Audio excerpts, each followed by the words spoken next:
Early in the fourth quarter, Seahawks kicker Jason Myers was good from 54 yards out to break a tie with the Steelers and give Seattle a 17-14 lead.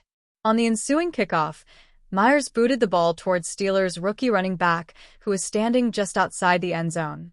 The ball bounced on the turf, and as Johnson jogged up to field it, the ball bounced higher than expected, and it went through his hands and into the end zone. Instead of running after the ball to cover it up, Johnson watched it roll near the back boundary line as a flurry of Seahawks sprinted in pursuit. Seattle running back George Holani ended up diving on the ball first, and the nearby official raised his arms to signal a touchdown. Thanks to Johnson and an apparent misunderstanding of the rules around the dynamic kickoff structure, the Seahawks swiftly built a 10-point lead on the Steelers with a little under 13 minutes remaining in regulation. It's never wise to look too far ahead, but the Pittsburgh Steelers are looking for every advantage they can get after a troublesome start to the season. This week, the Steelers will take on the New England Patriots, but next week, a trip to Dublin, Ireland, and a date with the Minnesota Vikings is set. The Minnesota Vikings have had a turbulent start to the 2025 season with their new starting quarterback, J.J. McCarthy, who is essentially in his rookie season. He missed all of 2024 with a knee injury that required surgery. Just 2 games into 2025, he's back on the injured list, and it could affect his availability against Pittsburgh. Pittsburgh Steelers won't see J.J. McCarthy in Dublin contest versus Vikings after all. According to ESPN's Adam Schefter, McCarthy sustained a high ankle sprain in Minnesota's Sunday night loss to the Atlanta Falcons. He's expected to miss 2 to 4 weeks with the injury, putting his status for the matchup with Pittsburgh and Dublin very much in doubt. While McCarthy is out, the Vikings will turn to former number 2 overall pick Carson Wentz. The veteran journeyman backup QB is on his 6th different roster in as many years. He played 5 seasons in Philadelphia, where he started well before teetering out after a devastating knee injury that ended an MVP candidate season in 2017. In the 4 seasons since leaving Philly, Wentz has started 25 games. He's 12-13 in those games and has thrown for 40 touchdowns to 17 interceptions while completing just shy of 63% of his passes. While all of that was with another team, and Wentz, who is nearly 33, won't be vying for a starting gig again in the NFL, he's certainly shown himself to still be a competent game manager since transitioning to a backup role. Even with the news that Wentz could be in for McCarthy, there is another offensive injury for Minnesota that Steelers fans should keep an eye on: Aaron Jones. Jones is set to miss Week 3 with a hamstring injury, and considering the change in routine a trip to Dublin entails, it's certainly likely that Jones may not be available against Pittsburgh either. Early this season, Minnesota's offense hasn't been what fans across the NFL have been accustomed to in recent seasons. With a young quarterback, that's certainly understandable. But of course, as things stand now, Wentz will still have Justin Jefferson and T.J. Hockenson to lean on in the passing game. Even if Minnesota's offense hasn't been what they are used to, the same can be said for the Steelers' defense. Maybe with all of the chaos Minnesota is dealing with heading into the international game, the Steelers can take advantage in what is expected to be somewhat of a home field environment in Ireland.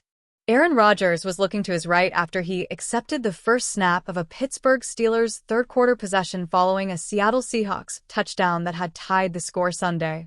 Rodgers then scanned the middle of the field. Not satisfied with what he saw, and now facing some pressure from the vaunted Seattle pass rush, Rodgers scrambled to his left. It was then he saw what was something of a safety valve: running back Jaylen Warren. Aided by a sneaky accurate throw by Rodgers, Warren transformed himself from last resort into explosive playmaker. Warren eluded a defender in coverage and caught a well-placed pass 10 yards past the line of scrimmage, then fought off contact with Seahawks defenders on 4 other occasions while weaving his way through the secondary and all the way down the field for a 65-yard gain that was the biggest play of the Steelers' home opening defeat at Acrisure Stadium. That, receiver Roman Wilson exclaimed with enthusiasm Monday, was a Jaylen Warren run right there. Technically, it was a Warren reception, the Steelers' biggest gaining reception since 2023. But according to NFL Next Gen stats, the 84.3 yards that Warren ran with the ball, counting his lateral dekes to avoid would-be tacklers, accounts for the third most distance run with the ball on any catch throughout the NFL this season. Though the Steelers would give it back 3 plays later via an interception in the end zone, Warren's splash play was sorely needed for an offense that had no other gains of at least 25 yards throughout Sunday's game. Just for the whole line, it's a big help. Warren, out there making plays like that, left tackle Broderick Jones said. Taking us all the way down to the 5, it makes our job a lot easier. So that's a big commitment for him. He puts us on his back. He leans on us, and we lean on him as well. That reception accounted for almost exactly 1/4 of the Steelers' total yardage against the Seahawks, 267. It also accounted for almost half of the yards Warren produced, 134, during a game in which he had 18 touches. It was the 4th-year pro's second career game, without erstwhile RB1 Najee Harris on the roster, and it was Warren's first in the post-Harris era, in which he led Steelers running backs in snaps played. Veteran newcomer Kenneth Gainwell outsnapped him in the season-opening win at the Jets. In a sense, Sunday was Warren's true coming-out party as a featured back.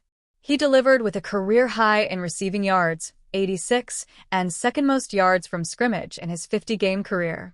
Credit to my teammates. They're the ones that made it happen, Warren said. I was just following my blocks. The 58.1% of the offensive snaps Warren played against Seattle is the 3rd highest deployment rate he has had for a game as a pro. Coach Mike Tomlin was asked after the game if Warren can continue to handle such a workload or more. I'm certain he can, Tomlin said. I know that he had a good week's work. I know that he felt good going into today, and he expressed that, so I see no reason why he can't. Warren's 14 carries were tied for the second most in his career. Though his 48-yard output wasn't overly inspiring, Warren's season grade via the subjective analysis of Pro Football Focus rates him as the NFL's 4th-best running back through games played Sunday. Only 8 running backs across the NFL have been credited with more missed tackles forced, 5. I love the game because it's physical, Warren said, and that's just how I run. Few plays have showcased Warren's running style better than the 65-yard catch-and-run Sunday. How is Warren able to appear so deft with his weaving and decking in the open field? I don't know. Just whatever I see, my body reacts, he said. It's really instinctive. And then sometimes I realize I'm still up, just keep chopping my feet, trying to make something out of nothing. September 15th, Rappaport reports Highsmith is not expected to land on injured reserve. As such, a return within the next 4 weeks will be possible. September 14th, the Steelers experienced a letdown in their home opener today with a loss to the visiting Seahawks, but a player lost due to injury could have longer-lasting reverberations over the next few weeks. According to Ian Rappaport of NFL Network, head coach Mike Tomlin disclosed that pass rusher Alex Highsmith has suffered a high ankle.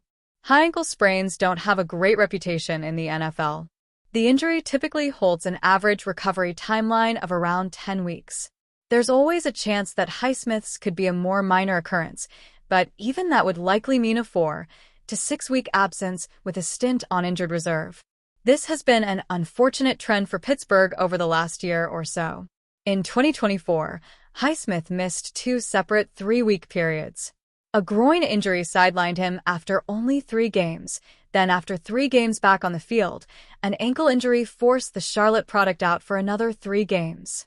Highsmith has been a key contributor to the Steelers' defense since getting drafted by the team in the 3rd round in 2020.